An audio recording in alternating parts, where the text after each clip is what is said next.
There are certain things that every motion designer has to animate at some point. Bouncing text, flying orbs, and arrows. Lots and lots of arrows. And luckily Cavalry makes it really easy to create arrow shapes.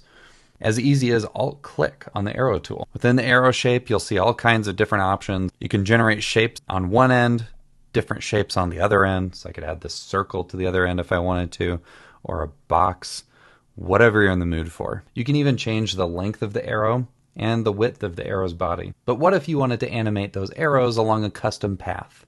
Like say to this button. We're going to animate this repeat icon.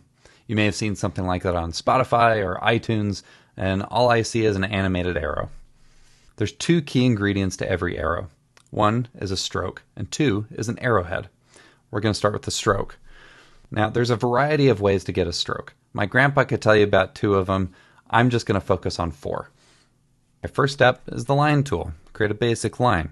It's great. Another way is with the pen tool. You can create custom Bezier shapes to your heart's content. Another method that I used just today is over in Figma. You can select any shape that you want, like for instance, this repeat button here.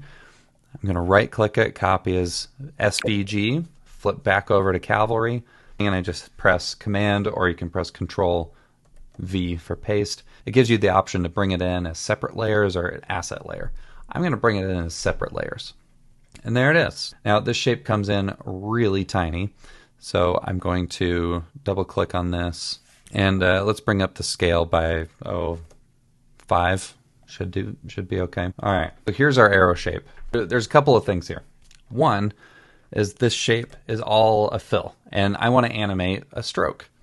So this on its own is not going to work. I need to recreate the shape so that I can have that stroke. But to use this as a guide layer, I'm just going to pull the opacity down quite a bit, lock it, and now because we're dealing with a precise shape, I'm going to set up some guides. I'll drag one in from the top, and if you're not seeing the rulers up here, I believe you can just press Command R to either hide them or show them. I'm bringing these guides down, and I'm doing my best to center them, and you want to make sure that your snapping button is on within your snap options. We want ruler guide checked, and then it's going to behave like you see me here in just a second. Okay, so with all this set up, now I'm going to draw my rectangle. You just click and drag, and it snaps over here. Awesome. Double click on my new rectangle shape. Let's drop the fill, give it a stroke, increase the width of this shape here. Hey, I got that pretty close. And the final thing is over here in the shape tab. I'm going to adjust the corner radius to give us nice round edges. And just kind of eyeballing it, and close enough.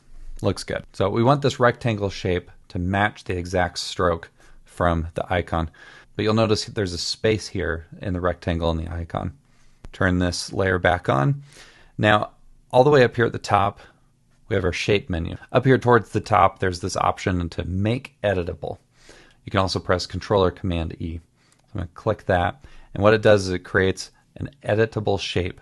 That means I can come in with the Edit Shape tool, and I can click any one of these Bezier handles and move this around. And you can see all the little helpers down here for the tool.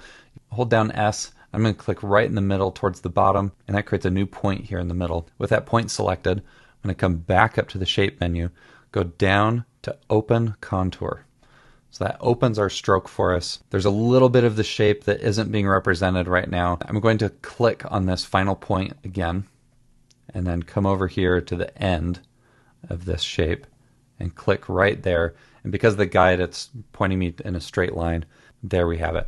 Now, when I come into our rectangle shape, up in the stroke tab, turn on our trim, and then move this end parameter around, you'll see that our stroke is able to animate in. With stroke animation, I like being consistent, always animating the end parameter. That's probably just because that's how I learned it. Now what you do is I'm going to select my shape editor tool. I already have a point selected. I'm going to right click on that and just click reverse contours. And so that way the arrow goes on the opposite end of the stroke and draws the shape around the other direction. While I'm here, I'm just going to animate this parameter. So let's select the first keyframe and set it to 0, go up to frame 20 and set it to 100. And while I'm at it, I'm going to change my frame range down to 70. so I have less to work with in my timeline. And then also with OCD, I'm going to select my animation preset here so that way it animates in a nice way. So now that we have our stroke, we need our arrowhead. Arrowhead can be made out of anything. You can create your own custom shape. You can paste something in from Figma. You can create an arrow shape here and set the body length here down to 0. You have your arrowhead. I already have this shape that I brought in from Figma, so I'm going to use that. I'm going to unlock this, increase the opacity, and then with my shape editing tool here, I'm just going to select all of these points, hold down Controller Command, select some more, hold down Controller Command, select some more, and let's just delete all those. We have our arrowhead. Perfect. And while I'm at it, I'm going to select the layer, hit Enter, and let's name our layers. Arrow hand. How about arrowhead? Select this one and rename this to stroke. So now we have our stroke, we have our arrowhead. Life could not be any better. Except I need the arrowhead to follow along the stroke's trim effect. Enter Pathfinder. Pressing Command or Control period brings up this menu that we can use to add objects into our scene. I'm going to find the Pathfinder. Press Enter. This behavior is currently having no effect on any objects in here, so we need to make a few connections. The first connection we need to make is our input shape, but that's our stroke. I'm just going to click and drag the stroke right into there. You can also click on the blue connection dot and drag it up like so. Sure, I'll replace the same connection. Now that I have this input shape, the Pathfinder knows the stroke that we need to be animating around. Oh, I'm going to get rid of my guides, Command or Control, semicolon. So we're going to take the data that comes out of the Pathfinder node right here. So it's the same connection point as before. And I'm going to drag that down to the arrowhead's position. But as I change this travel percentage, the arrow presumably follows around that stroke. Now, it's not totally lined up, so we need to align our arrowhead. So down here on the arrowhead, as a deformer, I'm going to select this Align shortcut button, and that just centers that shape's anchor point right in the middle by default. If I move the playhead to where the stroke is more drawn in, and I change this travel percentage, you can see it follows exactly our stroke. Now, I can keep moving the number up over and over, and it'll just loop and loop and loop. That is because the loop checkbox is selected. So if I uncheck that, then the Pathfinder will just move the shape in a straight line the last direction that it was going.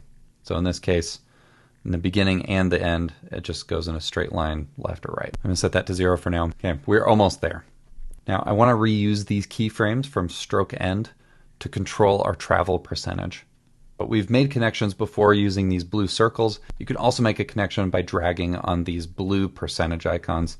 So I'm going to click and drag up and just connect that percentage to the travel percentage. So now they're connected. I can drive the whole animation with just one set of keyframes. Dream come true. As I scrub the playhead, you'll see that the arrow follows exactly where the path stroke trim effect is going, exactly where I want it to be. Only problem is I want it to rotate so that it always points the direction that it's moving. To do this, the Pathfinder has this value tab. It has a rotation and a rotation offset. The rotation is grayed out. That means it's read only. And as I scrub the playhead, you'll notice that that rotation parameter changes dynamically. So this is the data that we want to pull from to rotate our arrow. So I'm just going to connect the rotation from our Pathfinder into the rotation of our arrowhead, just like so.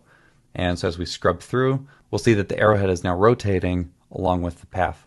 It's doing it the wrong direction, but that's what this rotation offset is for. So I'm going to select that number, type in 180 degrees so it flips around, and as I scrub the playhead again, now the arrow is in the correct orientation and it travels all the way around and draws on with the stroke. So there we have it. That's the whole stroke. That's the whole effect. So now you can animate as many arrows as you would like and become a true motion designer. Congrats.